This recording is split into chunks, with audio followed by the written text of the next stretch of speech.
جوانی میں صدقہ خیرات کرنا مشکل، کیونکہ جوانی میں انسان کیا کرتا ہے، روکتا ہے کہ ابھی میں پیسے بناؤں گا۔ اچھا، ایک موضوع سے ہٹ کے بات آ رہی ہے، دیکھو ایک بات خوب اچھی طرح کان میں بٹھا لو، دل میں بٹھا لو، کان سے سن لو، دل میں بٹھا لو۔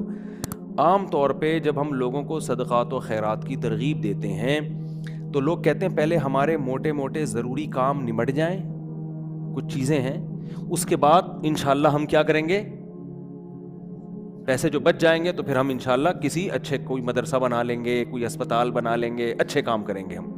یہ بہت بڑی مسٹیک ہو رہی ہے آپ سے،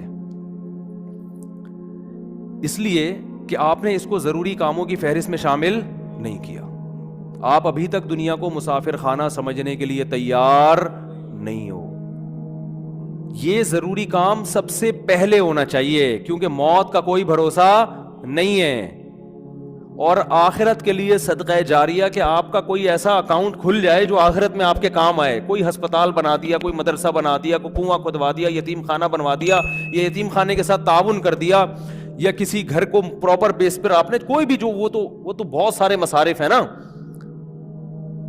تو میں نے لاکھوں پتی لوگوں کو بھی دیکھا ہے کہ بھائی اللہ نے آپ نے ولیمے پہ 6 لاکھ روپے اڑا دیے، اور یار 8-10 لاکھ کا کوئی ادارہ بنا دو، یا کسی مدرسے میں کوئی ڈسپینسری بنا دو، یا کوئی اچھی فالتو نہ اڑاؤ جا کے کوئی بھی مانگ رہا ہے پکڑا دیے۔ یہ بھی بہت بڑی مصیبت ہے لوگوں کے ساتھ۔ اب جیسے وہ عرب کا جو شیخ ہے نا، جو اس بھکاری اس کے ماں باپ کو دعائیں دے رہا تھا اور یہ پیسے دے رہا تھا، تو میں اس عرب کے پاس ہوتا، میں کہتا آپ صدقہ کریں مگر ایسے ہی نہیں کسی کو پکڑانا شروع کر دیں، کیونکہ اس سے جو مستحق ہوتے ہیں ان کا حق مارا جاتا ہے۔ آپ یہ دیکھیں کہ یہ واقعی مستحق بھی ہے یا نہیں ہے، ورنہ وہ کوئی بھی دعائیں دے کے پیسے نکالنا شروع کرے گا، نکالو ٹھیک ہے، اس کا جذبہ اچھا تھا، اللہ کرے اس کے ماں باپ کی مغفرت ہو گئی ہو، لیکن اصول جو شریعت نے بتایا ہے کہ پیسہ اللہ کی بہت بڑی نعمت ہے اور نعمت کو ضائع کرنے کی اجازت نہیں ہے۔ بہت سوچ سمجھ کے آپ نے خرچ کرنا ہے کہ مخلوق کو فائدہ زیادہ سے زیادہ ہو۔ کم سے کم انویسٹمنٹ میں زیادہ سے زیادہ فائدہ کیسے ہو سکتا ہے، پھر اس میں زیادہ انویسٹمنٹ کرو۔ جیسے دنیا کے بزنس کا اصول ہے نا کہ انویسٹمنٹ کوشش ہو کم سے کم اور پروفٹ زیادہ سے زیادہ۔ ایسا تھوڑی کہ کوئی بھی کاروبار کے لیے 1 کروڑ مانگ رہا ہے، آپ نے کہا پکڑا دیا، چل دیکھا جائے گا کتنا پروفٹ آ رہا ہے۔ تو بھائی جو دنیا کی تجارت کا اصول ہے وہی اصول آخرت کا۔ تو آخرت کا اصول یہ ہے کہ جو 2 چیزیں اس میں فوکس کرنی ہے، انسانیت کی خدمت زیادہ سے زیادہ کس کام میں ہے۔ بعض کام ایسے انسانیت کی خدمت بہت ہے مگر ان کے اثرات زیادہ عرصے نہیں رہتے، پھر بھی یہ کام کرنا ہے، کیونکہ اس میں خدمت کیا ہے، جیسے بھوکے کو کھانا کھلانا۔ اب ایک آدمی کے پاس کھانے کے پیسے نہیں، علاج کے پیسے نہیں، وہ تو مر جائے گا بیچارہ، بھوک کی تکلیف کون برداشت کر سکتا ہے۔ تو بھوکے کو کھانا کھلانا یہ بظاہر صدقہ جاریہ تو نہیں ہے، کیونکہ یہ زیادہ ٹائم تک چلے گا نہیں نا، کھانا کھا لیا پیٹ بھر گیا بس ختم، لیکن یہ خدمت بہت بڑی ہے، تو اس کو بھی فوکس کرنا ہے۔ اور بعض چیزیں ایسی ہوتی ہیں کہ جس میں فوری طور پر خدمت تو بہت نہیں ہو رہی ہوتی، لیکن اس کا اثر آپ کے مرنے کے بعد بھی قائم، جیسے کنواں بنا دیا آپ نے۔ اب کنواں ایسی چیز ہے جب تک کنواں رہے گا لوگ پانی پیئیں گے، آپ کو ثواب ملتا رہے گا۔ درخت لگا دیا، مر گئے تو درخت سے کو بہت زیادہ، ایک درخت سے کیا فائدہ ہوگا، نہیں آ رہی سمجھ میں بھائی ان کے۔ بھائی آپ نے ایک نیم کا درخت لگا دیا تو کوئی بہت تو نہیں نا، کوئی لوگ اس کو کھائیں گے تھوڑی، نہیں بھی لگاتے تو کیا ہو جاتا۔ تو اس میں انسانیت کا فوری طور پہ کوئی بہت زیادہ فائدہ نہیں ہو رہا ایک درخت سے، لیکن اس کے اثرات بہت دیر تک قائم رہیں گے۔ یعنی آپ مر بھی گئے تو درخت کے نیچے کوئی بھی چھاؤں لے گا، درخت آکسیجن سے فائدہ پہنچائے گا، چرند پرند اس سے کھائیں گے۔ تو آپ صلی اللہ علیہ وسلم نے فرمایا، صحیح مسلم کی حدیث ہے، جس نے درخت لگا کے مر بھی گیا تو جب تک درخت رہے گا اس کو ثواب ملتا رہے گا۔ تو اس میں فائدہ تو کم ہے لیکن دیر پا ہے، مرنے کے بعد بھی یہ عمل چلتا رہے گا۔ تو ان 2 قسم کی چیزوں کو فوکس کرنا ہے۔ اور کچھ چیزیں ایسی ہیں جس میں جسمانی فائدے کے ساتھ دینی فائدہ بھی ہے، جیسے دینی مدارس کو سپورٹ کرنے کا فائدہ کیا ہوتا ہے، غریب طلبہ کو کھانا بھی ملتا ہے، علم بھی ملتا ہے، وہ عالم بن کے دنیا میں کام کرتے ہیں۔ تو صدقہ جاریہ بھی ہے، مرنے کے بعد وہ علماء جو کام کریں گے پھر آگے ان سے جو ہدایت پھیلے گی، پھر وہ لوگ آگے جو تبلیغ کریں گے، تو جب تک اسلام باقی رہے گا آپ کو ثواب ملتا رہے گا۔ لیکن اب یہ بھی نہیں کہ کسی بھی مدرسے میں اٹھا کے دے دو، سوچ سمجھ کے کون کام کر رہے ہیں، کون ویژنری لوگ ہیں، کون، بہت اس میں پھینکنا نہیں ہے میرے بھائی۔ جیسے دنیا کی تجارت میں پیسہ پھینکا نہیں جاتا. بہت سوچ سمجھ کے کوئی بھی آپ کے پاس آئے بولے 1 لاکھ روپے دو, میں پیسے کما کے آپ کو ہر مہینے 6,000 روپے دیا کروں گا, آپ پکڑا دو گے؟ ہیں انکوائری کرو گے بھائی 1 لاکھ کہاں, کون سا کاروبار آ گیا جس میں 1 لاکھ پہ آپ مجھے 10,000 دو گے یا 6,000 دو گے؟ وہ بتائے گا یہ ہے, اچھا مجھے دکان دکھاؤ چل کے. پھر جب آپ کو دکان دکھائے گا تو آپ کہو گے جب 1 لاکھ پہ آپ 6,000 کما سکتے ہو تو اپنے ہی لگا لو. ہیں کیا خیال ہے بھائی؟ میرے والد صاحب نے کہا تھا جو بھی آئے نا پیسے مانگنے اور کہے کہ اس انویسٹمنٹ میں اتنا پروفٹ ہے, اتنا پروفٹ ہے, آدھا تمہیں دوں گا آدھا خود رکھوں گا, تو اس سے پہلے پوچھو کہ تمہارے پاس کتنے پیسے ہیں. وہ بتائے اتنے, تو پھر پورے اپنے کیوں نہیں لگا لیتے, اس میں پورا پروفٹ خود رکھو. کیا خیال ہے بھائی؟ ہاں وہ غریب آدمی ہو تو ایک الگ بات ہے, اور اللہ کا شکر ہے مجھے اس کا فائدہ ہوا. ایک دفعہ ہوا, دوسری دفعہ والد صاحب کی نصیحت پہ عمل نہیں کیا تو سارے پیسے ہی الحمدللہ سارے ہی ڈوب گئے تھے. ٹھیک ہے. ایک دفعہ فائدہ بھی ہوا. ایک صاحب جو ایک بڑے پوش ایریا میں رہتے تھے, میں چونکہ اس ایریا کا نام لوں گا تو کہیں ایسا نہ ہو وہ سمجھ جائیں, لیکن قصہ پرانا ہو گیا وہ نہیں سمجھیں گے, پھر بھی احتیاط یہی ہے کہ نام نہ لیا جائے. مالدار علاقے کے تھے, مجھے کہنے لگے کہ میں یہ کاروبار کرنا چاہتا ہوں. اچھا اس ایسے ایریا میں رہتے تھے کہ مجھے پتا تھا اتنے پیسے تو ان کے پاس ہوں گے ورنہ اس ایریا میں رہ نہیں سکتا آدمی. اب ایک آدمی ڈیفینس, ایک مثال دے رہا ہوں ڈیفینس کی, ڈیفینس میں رہتا ہو اور کہ میری تنخواہ 10,000 روپے, تو آپ کہو گے بھائی 10,000 والا ڈیفینس میں نہ کرائے پہ رہ سکتا ہے, اور اپنا گھر ہو تو سوال ہی پیدا نہیں ہوتا, یہ کروڑوں کا تو نے گھر کیسے خرید لیا 3 کروڑ کا ہے بھائی.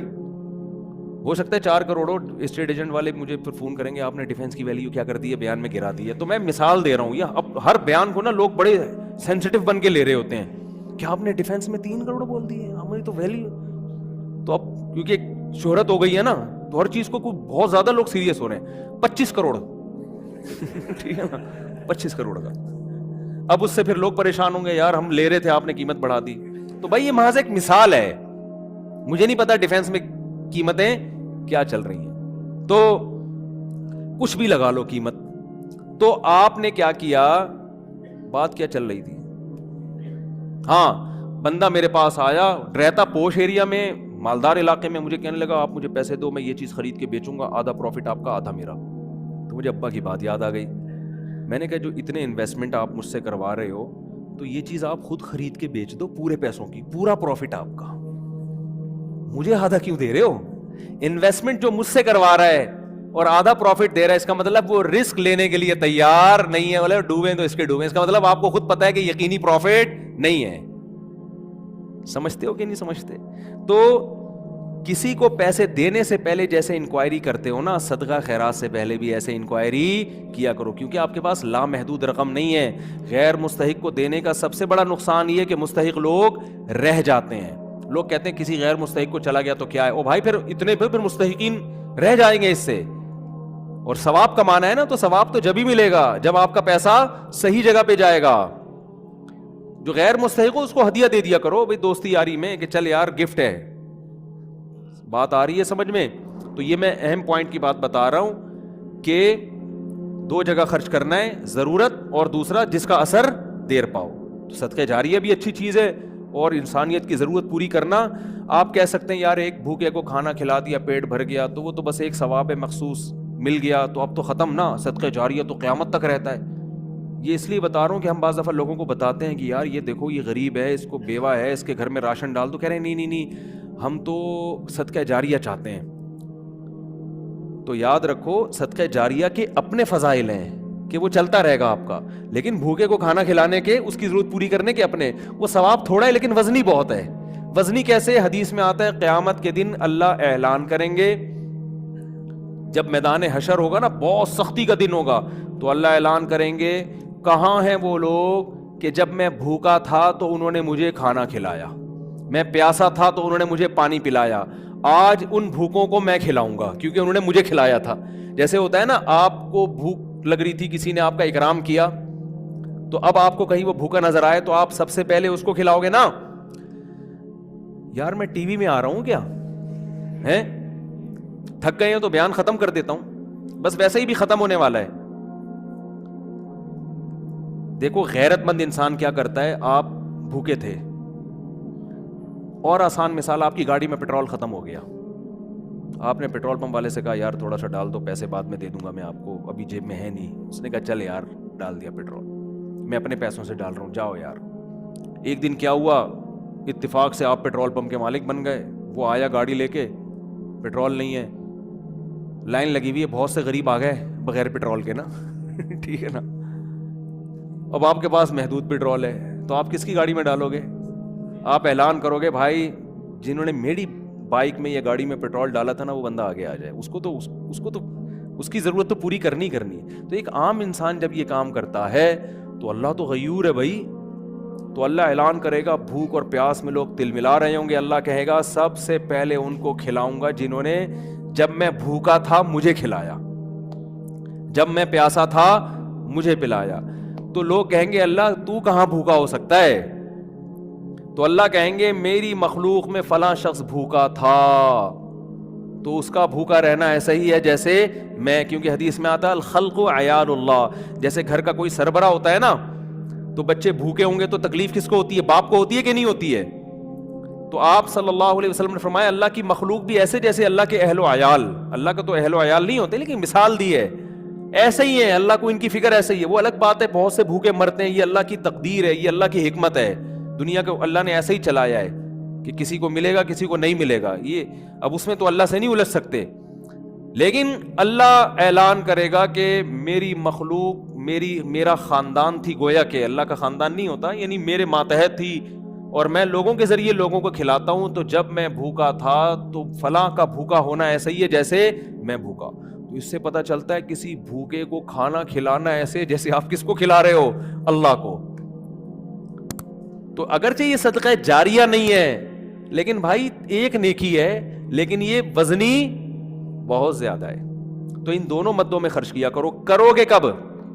لوگ کہتے ہیں اچھا ٹھیک ہے, وہ ایک دو کو تو کھلا دیتے ہیں. جو بڑا اماؤنٹ جو ہے نا, جیسے اپنی شادی بیاہ پہ خرچ کرتے ہیں, گاڑیوں پہ خرچ کرتے ہیں, مکان پہ خرچ کرتے ہیں, اس ٹائپ کا اماؤنٹ اللہ کے لیے خرچ, اللہ کے لیے بس وائپر والے کو 20 روپے. اب تو 20 ریٹ تھوڑے بڑھ گئے, ورنہ 5 پہ چل رہے تھے. وہ پھر کھلا مانگ بھی رہے ہوتے تھے.